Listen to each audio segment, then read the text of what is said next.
Good morning बच्चों। आज हम फर्स्ट चैप्टर का सबसे इम्पोर्टेंट क्वेश्चन करने जा रहे हैं, जो है सोवियत संघ के विघटन के परिणाम। और ये अभी तक काफ़ी बार आ चुका है और सबसे इम्पोर्टेंट क्वेश्चन है। और बहुत बार बच्चे इस बात में कंफ्यूज हो जाते हैं कि जब क्वेश्चन आता है सोवियत संघ के विघटन के परिणाम और सोवियत संघ के विघटन के कारण, और कभी कभी दोनों क्वेश्चंस के आंसर आपस में मिक्सअप भी हो जाते हैं, जिसके कारण बच्चों के नंबर कट भी जाते हैं। तो हमें बहुत अच्छे से ध्यान रखना है कि परिणाम क्या हुए। परिणाम का मतलब है 1991 के बाद जब विघटन हो गया उसके बाद क्या क्या परिवर्तन आए, क्या क्या चीजें देखने के लिए आए, मतलब रिजल्ट क्या हुआ, तो ये आएगा परिणाम में। तो सबसे पहला जो कारण है, सबसे पहला जो परिणाम है वो है द्विध्रुवीयता का अंत। द्विध्रुवीयता क्या है? विश्व में दो महाशक्तियों का होना। लेकिन क्योंकि अब 1991 के बाद सोवियत संघ का विघटन हो गया, यानी कि दो में से एक शक्ति विघटित हो गई, यानी कि अब वो शक्ति है ही नहीं, तो अब केवल कितनी शक्ति रह गई? एक ही शक्ति रह गई। और इस कारण से द्विध्रुवीयता, यानी कि दो शक्तियों में से एक रह जाने के कारण अब द्विध्रुवीयता का अंत हो गया। इस पैरा को हम पढ़ेंगे। सोवियत संघ के विघटन के बाद द्विध्रुवीय विश्व एक ध्रुवीय विश्व में बदल गया, यानी कि अब विश्व में दो ध्रुव नहीं है, यानी कि दो महाशक्तियां नहीं है, बल्कि कितनी है? केवल एक ही महाशक्ति है। अब केवल एक ही महाशक्ति रह गई थी और वह थी अमेरिका। अब विश्व में क्या है? केवल अमेरिका ही महाशक्ति के रूप में रह गया था। विश्व संस्थाओं व संगठनों पर केवल अमेरिका का ही नियंत्रण रह गया था। और क्योंकि अब अमेरिका ही महाशक्ति के रूप में थी, तो डोमिनेंसी भी किसकी हो गई थी? अमेरिका की। नेक्स्ट जो पॉइंट है वो है शीत युद्ध की समाप्ति। देखो, शीत युद्ध कब से चल रहा था? 1945 से चल रहा था, यानी कि जब सेकेंड वर्ल्ड वॉर फिनिश हुआ उसी के बाद से शीत युद्ध चलता रहा। और कब तक चला है? 1991 तक, यानी कि जब तक सोवियत संघ का विघटन नहीं हो गया है। ठीक है, तो शीत युद्ध की समाप्ति हो गई। शीत युद्ध क्या है? जब लड़ाई हथियारों से न लड़ी जाए और उसमें हमेशा एक दूसरे के प्रति ईर्ष्या, कटुता, द्वेष, भय की भावना बनी रहती है, उसी को ही शीत युद्ध कहा जाता है। तो शीत युद्ध समाप्त हो गया। सोवियत संघ के विघटन के साथ ही विश्व में शीत युद्ध समाप्त हो गया। शीत युद्ध के दौरान चल रही हथियारों, परमाणु हथियारों तथा सैनिक साजो सामान की होड़ भी समाप्त हो गई।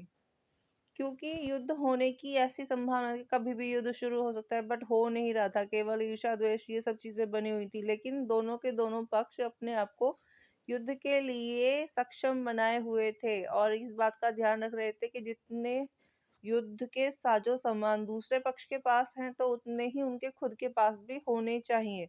और इसी कारण से वे ज्यादा से ज्यादा हथियार बना रहे थे, परमाणु हथियारों का परीक्षण कर रहे थे, सैनिक साजो सामानों पर ज्यादा से ज्यादा धन व्यय कर रहे थे।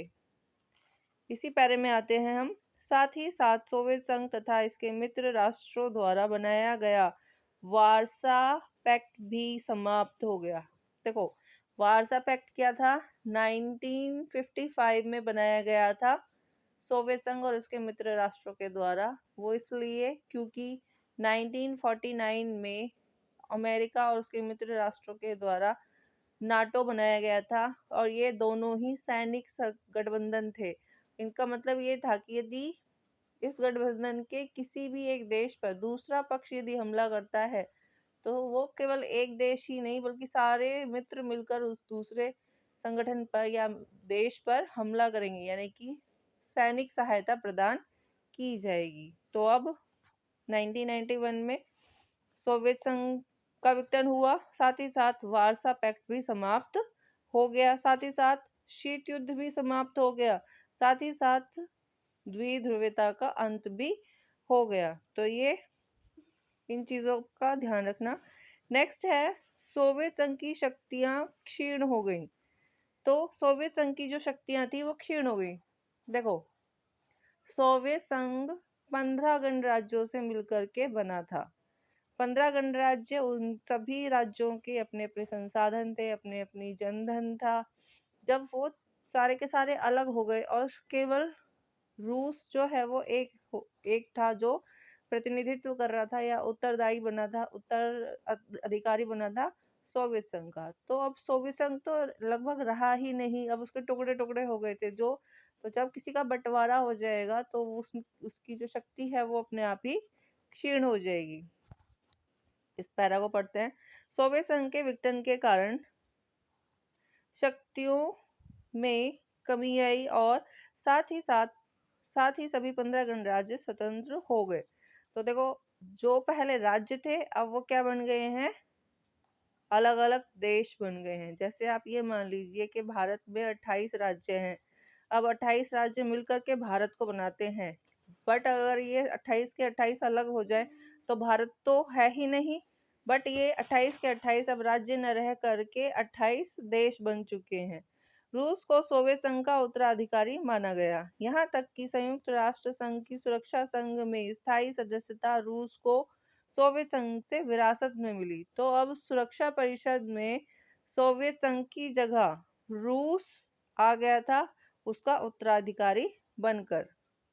नेक्स्ट जो पॉइंट है हमारा वो है अमेरिका का महाशक्ति बनना। अब क्योंकि सोवियत संघ का विघटन हो गया, सोवियत संघ के पास शक्ति ही नहीं है, उसकी शक्ति क्षीण हो चुकी है, उसके सारे के सारे गणराज्य जो हैं वो अलग हो चुके हैं, वो अलग अलग देश बन चुके हैं। अब विश्व पटल पर केवल अमेरिका ही एक सुपर पावर बनकर रह गया है। अब इस पैरा को पढ़ते हैं। सोवियत संघ के विघटन के बाद अमेरिका संपूर्ण विश्व में एक महाशक्ति बनकर उभरा, क्योंकि सोवियत संघ के बाद ऐसी कोई शक्ति नहीं थी जो अमेरिका का सपना तोड़ सके। अब साम्यवादी देश जो कभी सोवियत संघ के मित्र रहे थे वे यूरोपीय संघ में शामिल हो गए, तो कुछ अपनी सुरक्षा के लिए नाटो के सदस्य बनना चाहते थे। देखो, वारसा तो टूट गया लेकिन नाटो अभी भी चल रहा था। और सोवियत संघ की जो व्यवस्था थी, साम्यवादी व्यवस्था को मानने वाले साम्यवादी देश अब स्वयं अमेरिका की पूंजीवादी व्यवस्था को अपनाना चाहते थे। तो ये सब क्या इंडिकेट कर रहा है कि सोवियत संघ की जो शक्ति है वो क्षीण हो गई है। साथ ही साथ इसके व्यवस्था को मानने वाले देश भी अब पूंजीवादी व्यवस्था को मानना चाहते हैं और नाटो के सदस्य बनना चाहते हैं। तो ये सब दर्शाता है कि अब अमेरिका का पलड़ा बहुत भारी हो गया था और अमेरिका विश्व में एक महाशक्ति बनकर उभर रहा था। नेक्स्ट पॉइंट है नंबर 5, सोवियत संघ की अर्थव्यवस्था का चरमरा जाना। देखो, सोवियत संघ साम्यवादी व्यवस्था को अपनाता था। साम्यवादी व्यवस्था का मतलब है जहां सारी के सारे संसाधनों पर सरकार का ही आधिपत्य होता है, सरकार के पास ही सभी चीज़ों का एक तरह से कहें तो शक्ति होती है उनके ऊपर काम करने की। यहाँ पे पूंजीवादी व्यवस्था को नहीं माना जाता। तो जो भी कुछ काम किया जाएगा वो सरकार के अंदर ही होगा। जो भी कुछ सामान बेचने या जो भी पैसा आएगा वो सरकार के पास आएगा। अब सरकार का काम है उस पैसे को वितरित करना जनता में उनकी योग्यता के अनुसार। तो सोवियत संघ की अर्थव्यवस्था चरमरा गई। क्यों चरमरा गई थी? क्योंकि सोवियत संघ को विश्व बैंक और अंतर्राष्ट्रीय विश्व बैंक और मुद्रा कोष दोनों ने ही ये एक मॉडल दिया था कि आप क्या करें, शॉक थेरेपी को अपनाएं। शॉक थेरेपी क्या थी? शॉक थेरेपी में पूरी की पूरी साम्यवादी व्यवस्था को बदल करके पूंजीवादी व्यवस्था में बदलना था। यानी कि जो भी सरकारी महकमे हैं उन सभी को एकदम से निजी हाथों में बेच दिया जाना था। और बेचना कैसे था?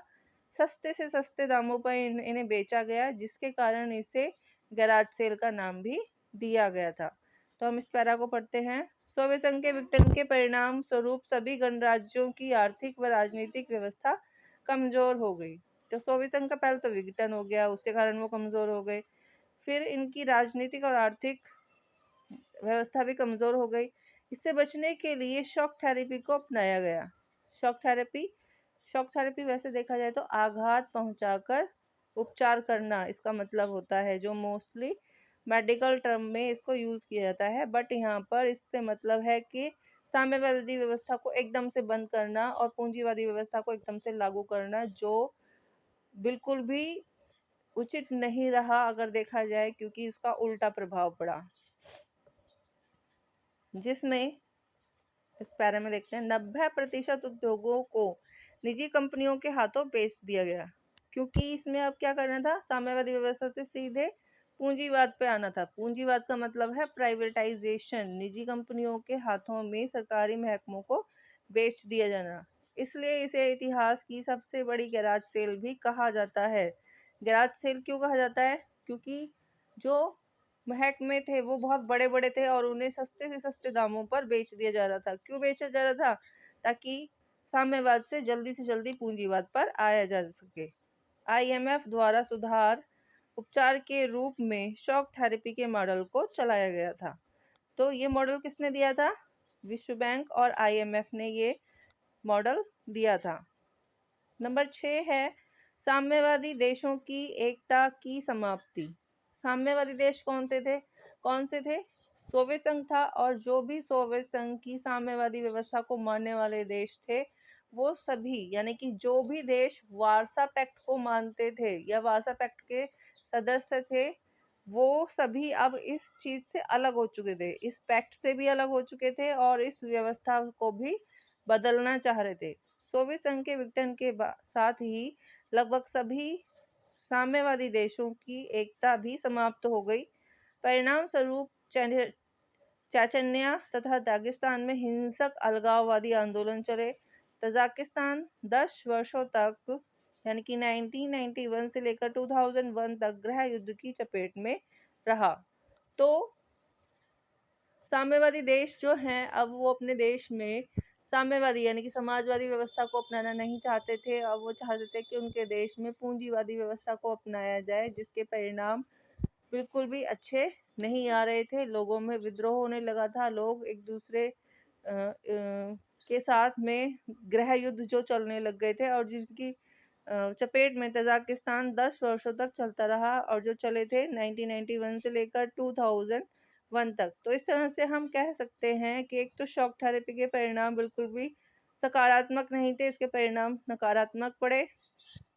और ये कुछ पॉइंट हैं सोवियत संघ के विघटन के परिणाम, जो कि 6 हैं। ये आपके एग्जाम में आपको देखने के लिए क्वेश्चन जरूर मिलेगा, चाहे ये 4 नंबर में आए, 2 नंबर में आए या फिर 6 नंबर में आए। 2 नंबर में आता है तो 2 पॉइंट लिखिए, 4 नंबर में आता है तो 4 पॉइंट, और 6 में आता है तो 6 पॉइंट। ये बहुत ही ज़्यादा इंपॉर्टेंट क्वेश्चन है। तो मुझे लगता है कि आपको ये क्वेश्चन समझ में आया होगा। इसको 2-3 बार देखिएगा। अब हम मिलेंगे नेक्स्ट वीडियो में। तब तक के लिए धन्यवाद।